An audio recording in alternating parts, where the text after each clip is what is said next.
오늘 본문 말씀은 이 일이 있은 후에라고 그렇게 시작하고 있죠. 지금 오늘 이 본문은 에베소 지역에서 사도 바울이 사역을 하고 있는 그런 사역의 현장의 모습을 우리에게 전해주고 있습니다. 이 일이 어떤 일이었습니까? 지난 시간에 살펴본 것처럼 그렇게 와서 복음 전하고 싶어 하던 이 에베소에 온 사도 바울이 회당에 들어가서 석 달 동안 하나님 말씀을 전했지만 유대인들의 마음이 굳어져서 오히려 사도 바울을 대적하고 핍박했습니다. 그러나 사도 바울은 이 에베소를 포기할 수 없었습니다. 그래서 따로 두란노 소원이라는 곳을 세우고 그곳에서 적은 무리지만 제자들을 모아서 열심히 복음을 가르치고 전파했습니다. 그런데 그곳에 놀라운 일들이 일어났습니다. 많은 제자들이 그곳에 찾아와서 이 말씀 앞에 감동받아서 그들의 삶이 변화되기 시작했고 이 모든 소문이 이 에베소뿐만 아니라 아시아에 있는 전역에 이 하나님의 말씀의 능력이 퍼져가기 시작했습니다. 그래서 이 아시아의 헬라인이나 유대인이나 다 이 말씀을 들었다고 성경은 기록하고 있지요. 이렇게 말씀이 흥황하여 역사하니까 하나님께서 이 사도 바울에게 놀라운 일들을 또한 행하게 하셨습니다. 사도 바울이 손을 놓고 안수하니까 병이 떠나가고 심지어는 악기도 떠나가는 일들이 일어났습니다. 그때에 많은 마술사들이 그 에베소에 있었는데 그것을 보고 자기들도 이 바울처럼 그런 기적을 일으킬 수 있을까 싶어서 자세히 관찰했더니 사도 바울이 예수 이름으로 귀신을 쫓아내고 질병을 고치는 것을 보았습니다.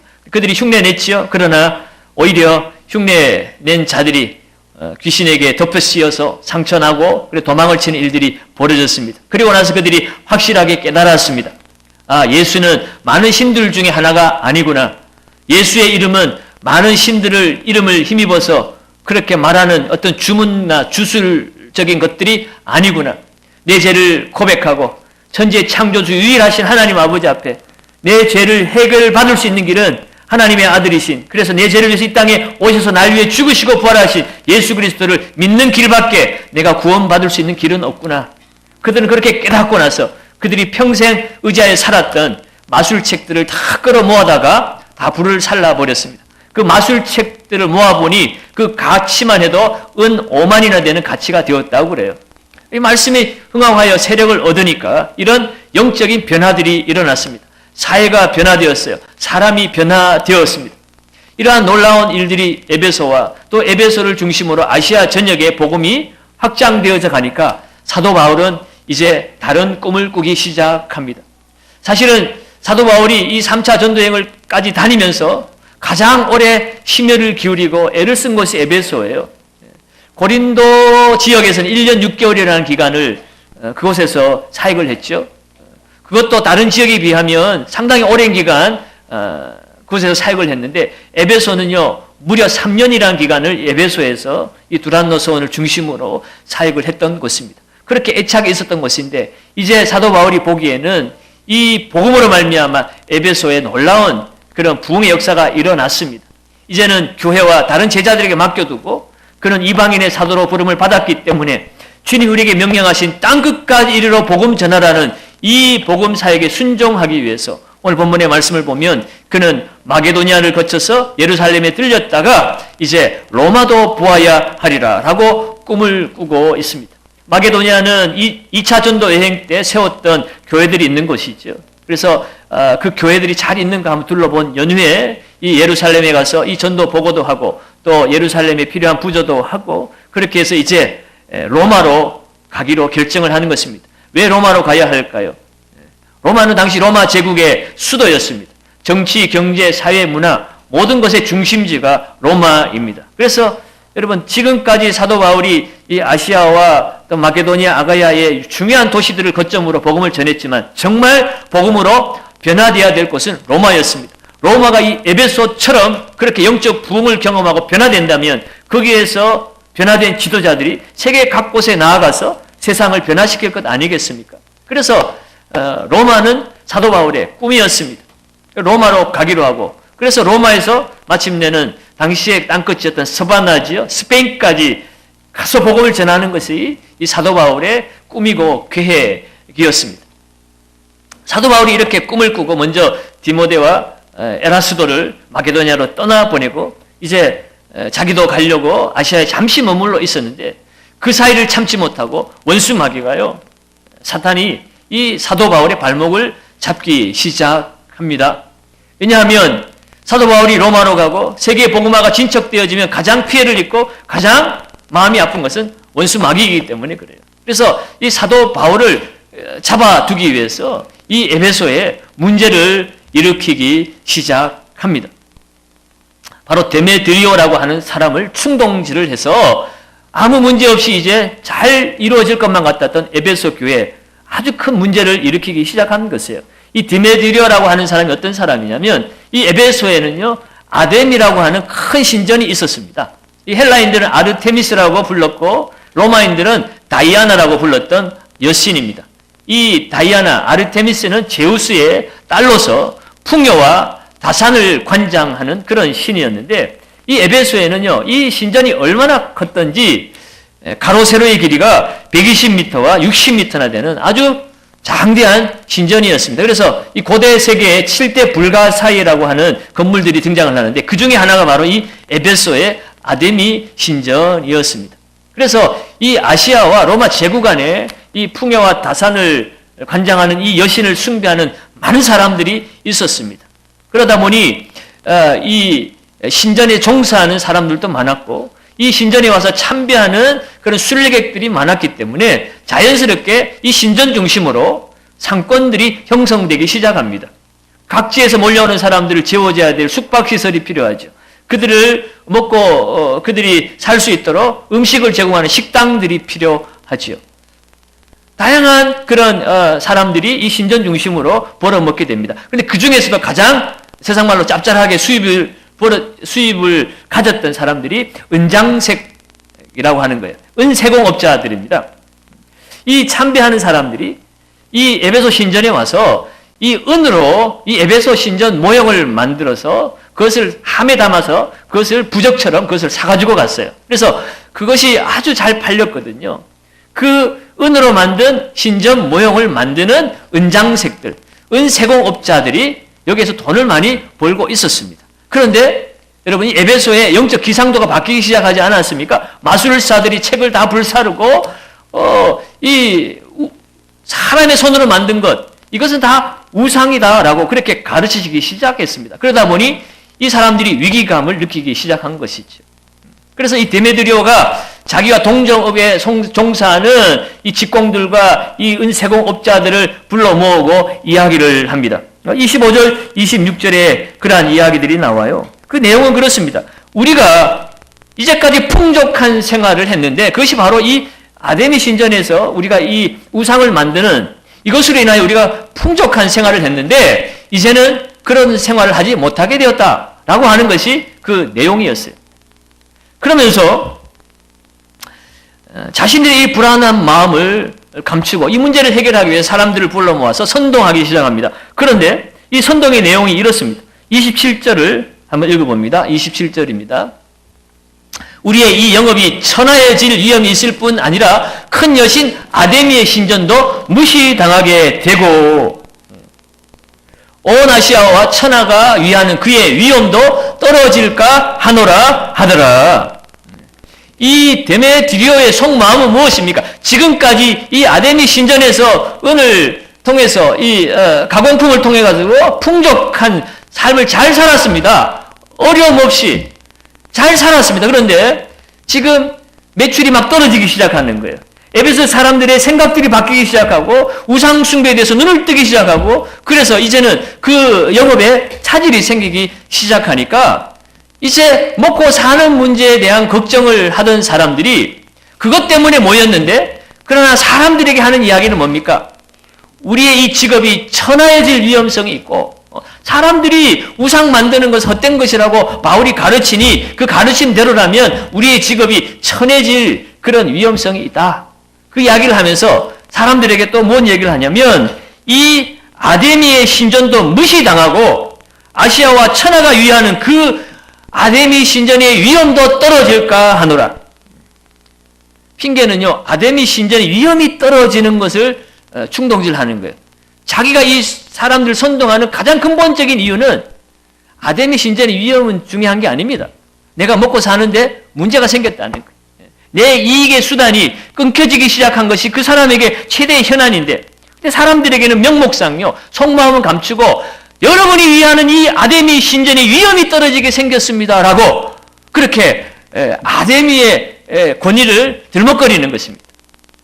이 이야기를 듣고 군중들이요, 거기에 반응하기 시작합니다. 28절, 29절을 한번 읽어봅니다. 같이 읽습니다. 그들이 이 말을 듣고 분노가 가득하여 외쳐 이르되 크다 에베소 사람의 아데미여 하니 온 시내가 요란하여 바울과 같이 다니는 마게도냐 사람 가이오와 아리스다고를 붙들어 일제히 연극장으로 달려 들어가는지라. 예? 데메드리오의 선동이요 아주 성공적이었습니다. 처음에는 은세공 업자들을 불러다가 선동을 했는데 그 사람들이 으쌰으쌰하고 막 소리를 치면서 가도 행진을 하고 막 가니까 주위에 뭣도 모르고 많은 사람들이 같이 막 따라 붙어가지고 큰 소요가 시내에 일어나기 시작했습니다. 그리고 바울을 찾아서 잡아 죽이려고 했는데 바울은 찾을 수가 없으니까 마치 바울과 함께 다니는 사람들을 발견했습니다. 가이오와 아리스다고, 오늘 성경에는 마게도니아 사람이라고 했는데 바울이 2차 전도 여행에 이 마게도니아 지역에서 복음 전할 때 그들이 변화받고 이 3차 전도 여행에 함께 동참한 동역자들입니다. 그들을 붙잡아가지고 연극장으로 끌고 들어갔어요. 연극장으로 끌고 들어갔다고 하니까 여러분 생각에는 뭐 이런 소극장, 조그만 이런 실내 연극장을 우리가 연상하기 쉬운데 이 헬라 시대, 로마 시대의 연극장은요, 여러분 사진이나 뭐 TV에서도 보셨겠지만 이 큰 원형 극장입니다. 야외 극장이에요. 그래서 사람이 들어가면 최대 25,000명도 들어가는 아주 큰 곳입니다. 그 많은 사람들이요, 큰 함성을 지르면서 지금 이 가이오와 아리스다고를 붙들어 가지고 연극장으로 끌고 들어간 것입니다. 이 원수 마귀가 지금 사람들을 선동해서 지금 문제를 일으키고 있습니다. 바울의 말 따위는 이제 상관이 없어요. 바울이 무슨 말을 했는지, 그 말의 뜻이 무엇인지 그들은 알고 싶지도 않습니다. 지금 그들에게 가장 큰 관심사는 내 생계에 문제가 생겼다는 거예요. 내가 먹고 사는데 지금 문제가 생겼다는 것입니다. 이런 겉다르고 속다른 모습으로 지금 움직이기 시작했고 사단이 그런 사람들의 생리를 이용하기 시작한 것입니다. 사랑하는 여러분, 우리도요, 자칫 잘못하면 원수 마귀에게 속아서 이런 일들이 우리의 삶 속에 일어날 수 있습니다. 심지어 교회 안에도 그런 일들이 일어날 수 있어요. 교회 이미지 때문에 겉으로는 아무 문제 없는 것처럼 그렇게 행동하고자 하지만 내 안에 뭔가 문제가 생기고 내가 좀 손해보는 일이 생겼다고 생각하면 그 일 가지고 소유를 일으키고 문제를 일으킬 수 있다는 거지. 결국은 하나님을 이용하는 거예요. 내 마음에 안 드는 것이 문제인데 하나님의 마음에 안 든다는 겁니다. 내 마음에 안 들어서 어떻게 하면 저 인간을 좀 어떻게 좀 손 좀 보고 싶은데 감히 교회에서 그렇게 말할 수는 없잖아요. 하나님이 저런 인간 좋아하지 않는다는 거예요. 저런 말과 행동을 하는 인간을 하나님이 그냥 두시겠느냐. 그러면서 사람들을 충동질하고 그렇게 해서 자기 감정을 다른 사람들에게 이입시켜가지고 한 사람을 아주 이상한 사람으로 몰아버릴 수 있는 그런 위험성이 우리 안에 있어요. 우리가 그런 것이 아니라 원수 마귀가 그런 식으로 우리를 유혹하고 충동질해서 그런 죄에 빠지게 만들어버릴 수 있다는 것입니다. 그래서 우리는요, 깨어서 분별해야 됩니다. 원수 마귀에게 속아서는 안 되는 것입니다. 군중 심리는요, 무섭고 아주 난폭해지기 시작합니다. 선동된 사람들이 오늘 말씀해 보니까요, 그 극장에 모여가지고 크다 에베소 사람의 아데미어라고 소리 지르는데요, 그 소리를요, 오늘 성경에 보니까 무려 2시간 가까이 그렇게 소리를 지르고 있었습니다. 이게 여러분 보통 열정이 아닙니다. 여러분 요즘 뭐 선거판에 지금 뭐 유세하는 후보자들이 그냥 목이 터져라 소리 지르고 있는데 뭐 거기에 동조하는 사람들이 따라가지만 여러분 2시간 동안 그렇게 계속 소리 지를 수는 없는 거예요. 한 25,000명 되는 사람들이 모여가지고 아데미여 아데미여 2시간 동안 소리 질렀다는 거예요. 여기에는 군중 심리가 있는 것입니다. 자신의 생각, 자신의 판단, 자신의 의지와는 상관없이 그냥 사람들이 아데미하고 소리 지르니까 나도 소리 질러야 되는 줄 알고 2시간 동안 아무 생각 없이 소리 지르고 있는 것입니다. 집단 행동에 자신도 모르게 빠져들어간 거지요. 놀라운 사실은요, 32절을 보면 사람들이 외쳐 어떤 이는 이런 말을 어떤 이는 저런 말을 하니 모인 무리가 분란하여 태반이나 어찌하여 모였는지 알지 못하더라. 말도 안 되는 일이 일어났어요. 2시간 동안 목이 터져라 목이 쉬도록 소리 질렀는데 가만히 보니까 자기가 지금 왜 지르는지 모르는 거예요. 반 정도는 내가 여기 왜 왔는지도 모르고 사람들이 왜 소리 지르는지 뭐가 문제인지도 모르고 남들이 소리 지르니까 나도 같이 소리 질렀던 것이에요. 뭡니까? 데메드리오가 분노하니까 나도 따라 분노한 거예요. 데메드리오가 바울을 욕하고 하니까 나도 그래야 되는 줄 알고 함께 바울을 욕하고 복음을 대적한 것입니다. 다른 사람의 감정에 우리가 이렇게 휩싸일 수 있다는 것입니다. 본질은 내 마음 안에 있는 건데, 내 마음 안에 있는 것을 아데미의 위험의 문제라고 그 사람을 끌어들여서 함께 그냥 휩쓸려 버리는 거예요. 우리도 자칫 잘못하면 그런 위험성에 빠질 수 있습니다. 목사가 나서 가지고 하나님의 말씀에 위배되는 것입니다. 큰일입니다. 큰일입니다. 하고 막 목사가 설치면 여러분들이 뭔지 모르지만 안 따라오겠어요? 주여! 여러분 따라 주여! 하면 뭔지 모르지만 목사님이 주여 하니까 그래 따라 해야 되나 보다. 문제가 뭔지도 모르고 본질이 뭔지도 모르고 그런 군중 심리가 우리 안에 도사리고 있다는 것입니다. 목사가 자기 사리 사역을 채기 위해서 그것은 하나님의 뜻이 아닙니다. 하나님 싫어합니다. 라고 그렇게 한 사람을 몰아갈 수 있는 거예요. 이것은 성도가 극히 삼가고 조심해야 될 부분입니다. 내 생각, 내 판단 없이 사람들의 감정과 분위기에 휩쓸려 버리는 것. 이미 내 안에 저 사람은 악한 사람이야. 저 사람은 잘못돼서 이미 내 안에 규정을 해놓고 그리고 이제는 막 끼워 맞추는 거예요. 하나님 말씀이 이렇고 뭐 전통이 이렇고 그러니 이 사람은 잘못된 사람이다. 아니죠. 하나님의 사랑으로 보고 그래서 이 문제도 이렇게 해결할 수 있습니다. 이 문제는 이렇게 덮어주면 됩니다. 반대로 해야 되죠. 반대로. 여러분. 그런데 우리는 거꾸로 살아요. 거꾸로. 문제를 찾아놓고 그래서 하나님 말씀에는 이게 이래서 문제고 그래서 교회 전통이 이래서 문제고 그게 오늘날 우리들의 문제인 것입니다. 반대가 돼야 돼요. 이 문제 앞에서 하나님의 말씀과 사랑 가운데 이것은 이렇게 덮으면 됩니다. 우리가 이것은 내가 이렇게 대신하면 됩니다. 이것은 내가 이렇게 책망하면 되고 내가 이렇게 교훈하면 되고 내가 대신 희생하면 되고 내가 섬겨주면 됩니다. 살리는 길로 가야 되는데 우리는 죽이는 길로 갈 수가 있다는 거예요. 원수 마귀가 하는 일이기 때문에 우리도 얼마든지 그런 삶에 동원될 수가 있다는 사실을 늘 우리는 주의해야 합니다. 그래서요, 우리의 싸움은요, 늘 영적 싸움이라는 것을 알아야 돼요. 에베소서, 이 나중에 에베소에 사도 바울이 편지하면서 우리의 싸움은 혈과 육을 상대하는 것이 아니다. 정사와 권세와 이 세상 주관자들, 하늘에 있는 악의 영들, 어둠의 세력들과 하는 것이라고 분명히 말씀하고 있습니다. 그래서 우리는 늘 분별해야 돼요. 눈에 보이는 것을 따라 흔들리면 안 되는 것이고 주님은 우리가 이 믿음의 길은 좁은 문, 좁은 길이라고 그랬어요. 주의 말씀 따라 사는 길이 힘들고 어렵습니다. 그러나 주의 말씀 따라 나아갈 때에 주님이 결국은 우리를 승리의 길로 인도해 주십니다. 영적 전쟁이 우리의 삶에 동반되어지만 그러나 그것이 우리의 가는 길을 막을 수가 없어요. 세상에서 너희가 환난을 당하나 담대하라 내가 세상을 이기었노라 하시니라. 주님을 따라 사는 길에 어려움은 있지만 뛰어넘어야 될 장애일 뿐인 것이지 그것이 우리 인생을 막아설 수는 없는 것입니다. 여러분 장애물 경기의 장애물은요 뛰어넘으라고 있는 것이에요. 우리 성도의 삶도 마찬가지입니다. 이 땅을 살아가면서 우리 인생에서 만나는 여러 가지 어려움과 시험은요 그것을 뛰어넘으라고 있는 거예요. 거기에 막혀서 주저앉아 있으면 안 됩니다. 이웃이 성도가 주저앉아 있으면 손 붙들고 어깨 붙들고 일으켜서 같이 뛰어넘어야 되는 거예요. 그리고 가장 중요한 사실은 주님이 우리를 붙들고 계시기 때문에 그래요. 힘들고 어려울 때, 고통당할 때, 시험당할 때 우리가 힘들고 어려울 때 하나님 앞에 원망하고 하소연하기도 합니다. 하나님 왜 날 돌봐주시지 않습니까? 악인이 형통하는데 왜 저 악인은 벌하시지 않고 하나님 가만히 계십니까? 여러분 우리는 그런 의문을 가지고 외치지만 그러나 성경은 내가 너와 항상 함께 있으리라 약속해 주셨습니다.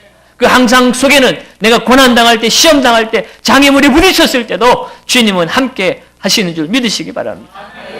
오늘 새벽에 에스겔 35장 말씀에 여호와 삼마 함께 계시는 하나님 거기 계시는 하나님에 대해서 우리가 은혜를 나누었어요. 이스라엘이 망하는 모습을 보고 에돔 족속이 너희들의 땅은 내 것이 될 것이다. 너희들의 기업은 내 것이 될 것이다. 하하 하고 조롱하고 그렇게 비웃을 때에 하나님 뭐라고 말씀하셨어요? 그러나 나는 거기에 여호와가 함께 계셨느니라. 함께 계신 하나님. 우리가 조롱받을 때 하나님 그것을 다 듣고 계십니다. 하나님 다 보고 계십니다. 그리고 마침내 심판하셔요. 최후 승리는 성도의 것이라는 사실을 여러분 기억하시기를 바랍니다. 하나님이 나와 함께 계심을 믿으십시오. 오늘 본문 말씀 속에서도 원수 마귀는 사도 바울의 그 세계 복음화, 땅끝 복음화의 그 가는 길을 막으려고 에베소에 큰 소동을 일으켰지만 하나님이 개입하셔서 오히려 그 자리를 이 세상 사람들이 책망받는 자리로 하나님이 뒤바꿔버리세요. 35절 이하에 보면 서기장 하나가 일어나서 이 모든 소유를 진압합니다. 그가 무슨 말을 합니까?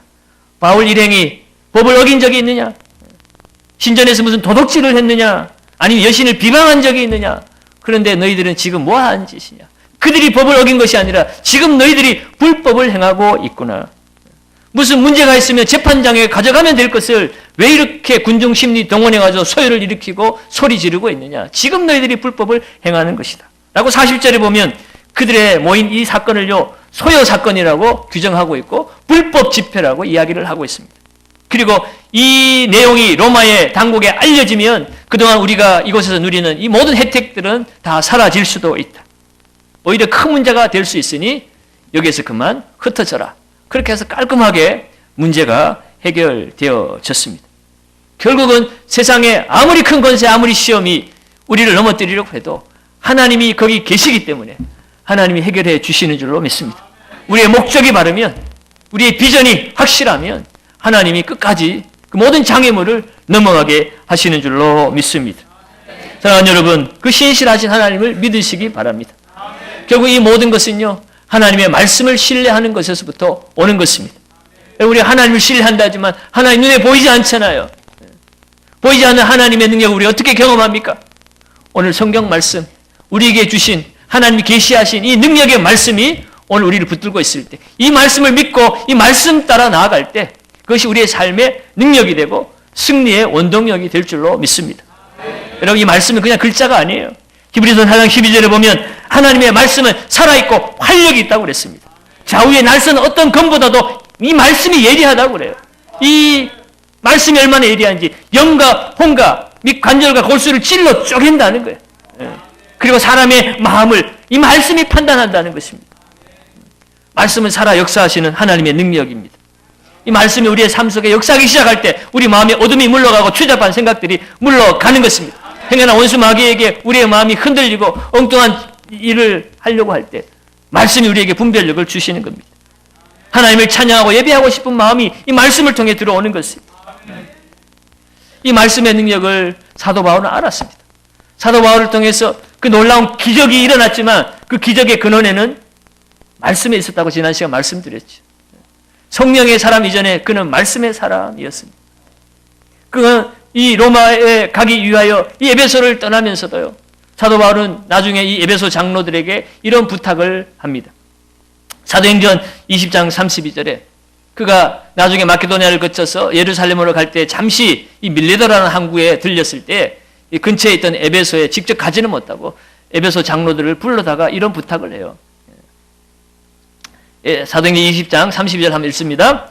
지금 내가 여러분을 주와 및 그 은혜의 말씀에 부탁하노니 그 말씀이 여러분을 능히 든든히 세우사 거룩하게 하심을 입은 모든 자 가운데 기업이 있게 하시리라. 아멘. 아멘. 내가 여러분을 주님께 부탁할 뿐만 아니라 그 은혜의 말씀에 부탁한다고 그랬어요. 말씀. 말씀이 여러분을 능히 든든히 세울 것이다. 사랑하는 여러분, 우리가 이 땅 가운데 주님의 보호 아래 머물 수 있는 것은요, 그 하나님의 약속의 말씀을 붙드는 것입니다. 말씀을 신뢰할 때 그 말씀이 능력이 되어서 활력 있는 삶을 살게 될 것이고 원수 마귀의 시험 유혹 앞에서도 흔들리지 않게 될 줄로 믿습니다. 여러분, 계시록에 가면 7교회에 대한 예수님의 칭찬과 책망의 말씀이 나오는데 가장 첫 번째 에베소 교회에 대한 말씀이 나오죠. 그 에베소가 책망도 받았지만 칭찬받은 말씀 중에 하나는요, 2절에 보면 2장 2절에 이런 말씀이 있어요. 자칭 사도라 하는 자들을 시험하여 그의 거짓된 것을 드러내었다. 사도라고 그렇게 자칭하는 사람들이 거짓되었다는 것을 그들이 말씀으로 드러내었다는 것을, 그만큼 그들은 말씀에 깨어 있었습니다. 여러분, 말씀의 능력을 믿으시기 바랍니다. 말씀을 듣고 배우고 가르치시기를 힘쓰시기를 바랍니다. 여러분, 우리의 삶을 변화시키고 가정을 변화시키고 이 도시를 변화시키는 것은 말씀의 능력이에요. 여러분, 우리 교회에서 행하는 제자훈련, 양육훈련, 말씀과 기도가 행해지는 모든 자리에 여러분 참여하셔서 영적인 은혜를 사모하시기 바랍니다. 물론 선거판에 따라다녀도 먹을 것이 생기지만 여러분, 말씀과 기도가 행해지는 자리에 부지런히 찾아다니십시오. 딴 교회 가라는 게 아니고 우리 교회. 우리 교회 말씀과 기도가 매일매일 있는데도 안 나오니까 내가 얘기하는 거예요. 말씀과 기도를 붙들고 나아가며 뭘 하나도 얻어도 얻는 거예요. 변화가 되어도 변화가 되고 능력을 얻어도 능력을 얻고 깨달음이 있어도 깨달음이 없고 결국 우리를 살리는 것은 말씀과 기도밖에 없습니다. 사랑하는 여러분, 이러한 영적 장애물 앞에서 말씀의 능력으로 우리가 다시 한번 도약할 수 있기를 바랍니다. 이 경산 땅이 정말 무슨 갓바이니 무슨 무당집이니 점집이니 하며 우상 숭배로 그렇게 이름이 난 도시가 되었습니다만 여러분, 이런 영적 기상도를 우리 경산교회가 다시 바꾸어낼 수 있었으면 좋겠어요. 우리 부활절 연합 집회 때 주 강사 목사님이 참 창피하다고 그런 말씀하셨죠. 이 아름다운 경산 땅을 무슨 갓바이의 땅이니 무슨 한번 기도하면 다 응답되는 무슨 그런 이상한 우상의 땅처럼 그렇게 선전을 하고 다니는 것이 안타깝다고 그랬습니다. 여러분, 이러한 경산 땅을 우리가 에베소 교회처럼 우리가 말씀과 기도로 변화시켜야 될 줄로 믿습니다. 이 주위의 점집들이, 절집들이, 무장집들이 고민하고 근심하여 데메드리오처럼 그들이 당황하는 모습들이 우리 경산교회를 통하여 만들어져야 될 줄로 믿습니다. 그러려면 우리가 말씀 앞에 붙들려 살아야 하는 거예요. 여러분, 에베소가 변화된 것처럼 우리가 말씀 앞에 붙들리면 우리도 변화되고 경산도 변화될 줄로 믿습니다. 여러분, 성경이 그것을 증거하고 있어요. 성경에 나오는 하나님의 사람들은 다 말씀에 붙들려 변화된 사람들입니다. 요셉이 노예로 팔려서 그렇게 가진 고생하며 살았지만 그는 말씀에 붙들려서 하나님의 약속을 붙들고 그는 하나님을 의지하며 살다가 마침내 국무총리가 되고 나라 민족을 구하는 사람이 되었습니다. 다윗은 목동이었지만 하나님의 약속의 말씀을 붙들고 그는 어려움과 광야의 고통이 있었지만 마침내 이스라엘의 위대한 성군이 되고 이 땅에 메시아를 이 땅에 보내는 그런 통로가 되었습니다. 베드로도 어부였지만 위대한 하나님의 일꾼이 되었습니다. 오늘 이 본문의 말씀의 이 주인공인 사도 바울도 핍박자 사울이었지만 그는 주님 만나고 나서 바울로 변화되었어요. 겸손한 자, 작은 자가 되어서 하나님 나라에 위대하게 쓰임받게 되었습니다. 다 말씀 앞에 꼬꾸라진 사람들이에요. 사랑하는 여러분, 오늘 말씀을 사모하시기를 바랍니다. 한 가지 더 우리가 주의해야 될 것은 우리의 삶에 문제가 없다고 생각되어질 때, 일이 잘 되어져 가고 있다고 생각할 때 우리는 더욱 하나님 말씀 앞에 귀 기울이고 기도해야 됩니다. 원수마귀가 아무 문제 없다고 할 그때에 우리를 이 모양 저 모양으로 시험 들게 하고 다투게 만들고 나누게 만드는 것입니다. 도둑질하는 것이 우리의 영혼이 빼앗기지 않도록 우리는 쉬지 말고 기도하고 범사에 감사하고 항상 기뻐하면서 주의 일에 힘쓰는 자들이 될 때에 최후의 승리는 우리 것이라는 것입니다. 여러분, 오늘 새벽에 여호와 삼마의 하나님, 하나님이 함께 계시는 곳, 하나님의 나라가 하나님이 함께 계시는 새하늘과 새 땅인 줄로 믿습니다. 이 땅의 삶이 어렵고 힘들어도 장차 우리에게 임할 하나님의 나라, 하나님이 함께 계시는 그 나라가 우리를 기다리고 있습니다.